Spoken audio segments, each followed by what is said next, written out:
Space travel sucks at the moment. This is not a controversial claim, it is a unanimous fact that almost everyone in the field of rocket science is aware of.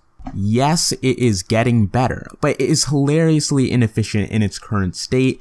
Rockets cannot and should not survive as our current launch vehicle to the stars.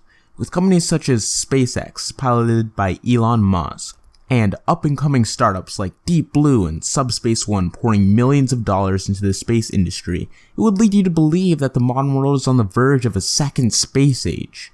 While rockets have ingrained themselves into pop cultures as the harbingers of this new age, they are anything but.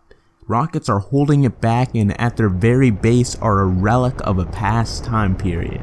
Wait, don't click off the video. Let me explain. To understand the actual reason why we aren't already living on the moon and why rocket technology is so inefficient, we need to understand the physics.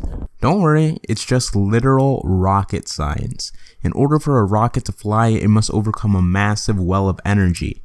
Kurt Zagat explains it. The more mass something has, the more energy you need to convince it to move. So you need more fuel to lift up your rocket. But if you need more fuel, that means you need more rocket to carry that fuel. But this makes your rocket heavier, thus requiring more fuel, which requires more rocket to carry that new fuel, and so on.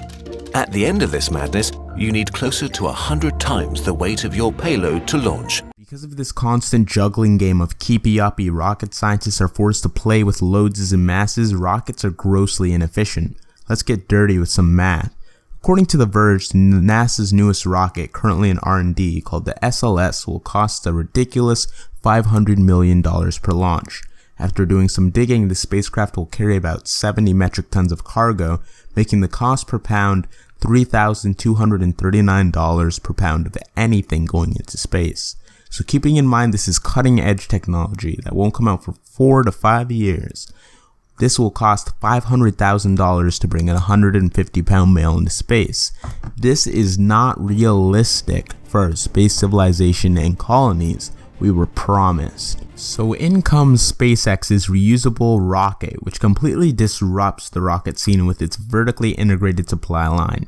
This would cost a relatively minuscule $61 million a launch if we are looking at the expendable version of the Falcon 9 rocket. And according to SpaceX's own website, this would carry a cargo of 18,300 pounds or 18 tons to geostationary transfer orbit. This puts its cost per pound at $3,333 per pound of weight, which would cost our 150-pound buddy an identical $500,000 without factoring in reusability. This is no difference, but I can already hear the SpaceX aficionados pointing out that SpaceX's most attractive feature is not its cheap rockets, but its reusability. This reusability promises to cut the rocket costs tenfold. While it should be mentioned that SpaceX has not perfected reusable rockets for repeated launches, the math would go as follows.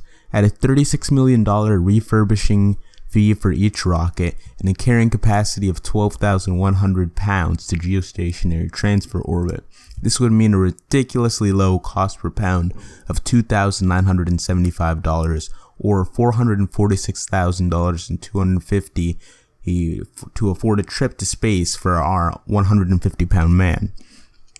This may seem like an insignificant cost reduction, which it is to a degree. It still remains a huge step forward to getting our space civilization. However, we need a drastic alternative if we want to cut costs even further and have our colonies. So what are our alternatives to rockets? One of the most popular ideas for non-rocket space travel is the space elevator, which was made popular by a Kurt Zagat video. Space elevators essentially skip all of the fuel requirements and stage costs of putting a rocket in space and essentially sends the craft up a tether up into low Earth orbit.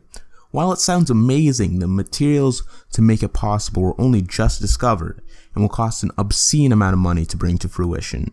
While there are plenty of other more far-fetched ideas, from guns and million-mile trains to space, which I will cover in another video, the most plausible method of non-rocket space travel is a railgun. But before I go into the effects of this, I want to share a fact. The technology for the most plausible system available has already been around for over 14 years. And if at this point in the video you are wondering, why has no one already thought of your issues with rockets, so you're clearly wrong.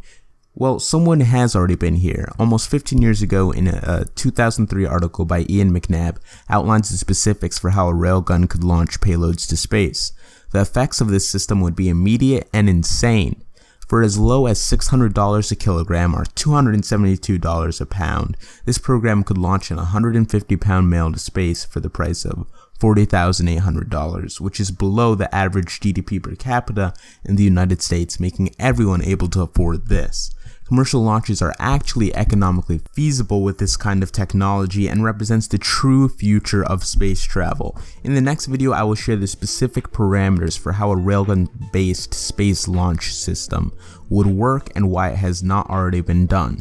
In another video, I will also share the advantages and disadvantages of completely different other forms of non-rocket space launch technologies, which you will find extremely interesting. I encourage any other space geeks out there to poke holes in my math and prove me wrong, so I can educate individuals with the best possible product. I want to thank you so much for watching this video, and for the new influx of subscribers, I hope to do my best not to bore you and give you the content you want and deserve. I encourage you to subscribe and like this video because I'm an extremely small channel and that's the only way for me to grow. Thank you and have a nice day.